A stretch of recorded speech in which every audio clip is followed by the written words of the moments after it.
Okay, so I'm doing this video here in response to a video called "Is BJJ a Cult?" So I guess for those of you who don't know, my name's Brad Varsava. I'm nearly 42 years old and I've been doing martial arts since 1989. I hold black belts in both Kodokan Judo and Brazilian Jiu-Jitsu. I'm also a practitioner and instructor of Shastra Vidya, which is a North Indian Sikh martial art. Okay, so let's just first talk about martial arts, right? So martial arts is the expression of one's innerness, your soul, your mind, your feelings, through fighting-like movements. That's why it's called art, because there's no right or wrong in art. There's just an expression, right? Then there is something called fighting science. Fighting science is using calculated movements to perform combat to achieve victory. And that's what I do, right? So there's no art in what I do. It's either you do it right or you do it wrong. 2 + 2 will never be 22, even though it looks like that from an artistic perspective.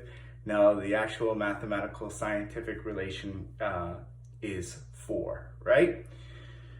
So that being said, what is the difference in between Brazilian Jiu-Jitsu and other martial arts, and why does it get culty, etc.? There's a big difference, right?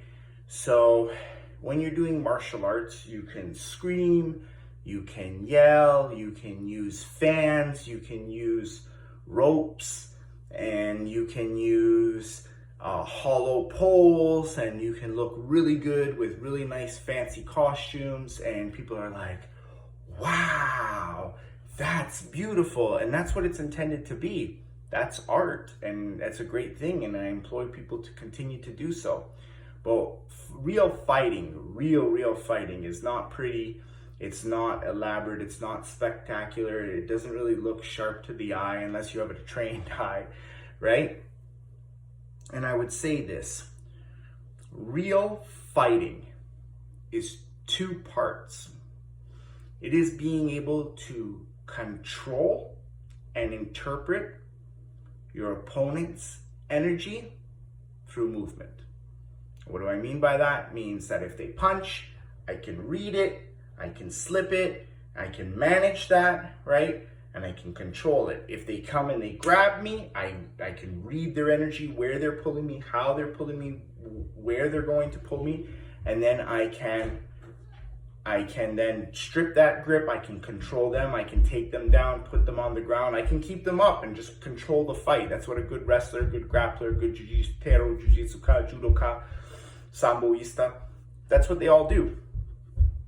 The second part of that equation is then, I would say, masking, controlling my energy through movement. So being able not to be telegraphic in your movements, being smooth, being precise and accurate with how you move your body, right? And most importantly, not letting your opponent know what you're doing, right? So, why is this so important to fighting science and martial arts? You can only do this through interaction with your opponent. So I'm going to give you an example of 1 hour, because it's easy to calculate an hour in percentage base. Most of us do not have patronage. Most of us are not stinking rich. Most of us cannot train 40 hours a week and become professional fighters, professional martial artists, professional athletes. Most of us have families, jobs, careers, school, etc., where we can only train for about an hour and a half to an hour every single day, or every other day, or like every 3 days, right? And that's what happens to a lot of us, especially if you're in my age category, 40 plus, with kids and a career, etc. You can only train a little bit. Let's just get back down to that hour. So let's say you are training for an hour. And let's say you are training for an hour every day. Let's say you can get out of the house, right? And every other day from there. If you are doing certain martial arts, and I will call them out, karate, kung fu, taekwondo, hapkido, and that's where I'll leave it at. And there's nothing wrong with these arts, but what I want to do is that you have an hour to train, okay? 50 minutes of that hour can be spent punching and kicking the air and moving and practicing your forms and doing all this kind of stuff. Do you get a great workout? Sure you do.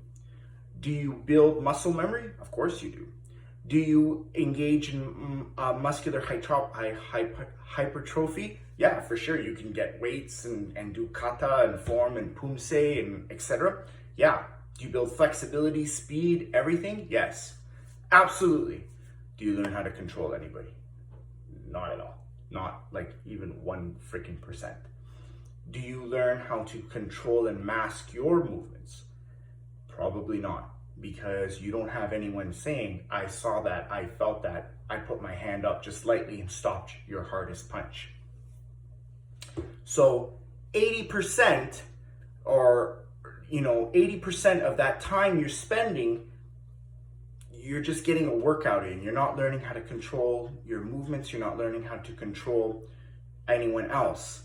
In Brazilian Jiu-Jitsu, if you're on the mats for an hour, maybe 10 minutes is solo work. That's running, doing some like rolls, just warming up the body. The rest of that time, that 80 to 90% of your time, is spent with another person, learning to feel what it's like when they put their foot on your hip this way or this way. What it feels like when someone puts their hand on your inner elbow here versus bicep, right? And you get used to these things, and then you learn how to mask your movements, how to bypass. And secondly, in Brazilian Jiu-Jitsu, most of the times you go pretty hard, right? You do roll hard, and rolling is in every class, sparring is in every class, fighting is encouraged in every class.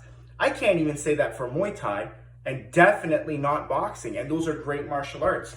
Karate, Taekwondo, Kung Fu, can't really speak to it, but it's not a majority of your class.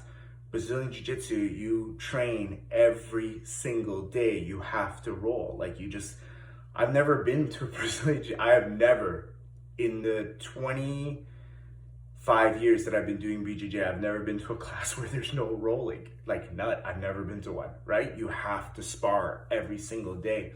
And you have to learn how to interpret someone's energy expressed through movement. And you have to learn how to hide, mask, and execute your energy interpreted through movement or performed through movement. So that is the big difference in between Jiu-Jitsu and other martial arts, such as the TMA, such as karate, kung fu, etc. That we are consistently learning how to hide, interpret, express, and control energy done through movement, versus others who just move without the need to hide it or express it, because you have nothing to hide it against. You're just hitting the air, you're just kicking the air, you're just kicking a bag, you're kicking Thai pads, you're kicking that little flapper like thing or whatever it is. I know there's a ghetto one, but that's it. So is Brazilian Jiu-Jitsu a cult? Yeah, it can be. Can it develop an ego? Yeah, it can be. Can it kill your ego when you go with someone much better? Yeah, it can, right? So it definitely is an ego killer. And it does get culty in some cases, but good gyms, non-toxic gyms, do a really good job at preventing that. So if you have any other questions, feel free to check it out. I hope you like this video. Feel free to comment, subscribe, and like. Os.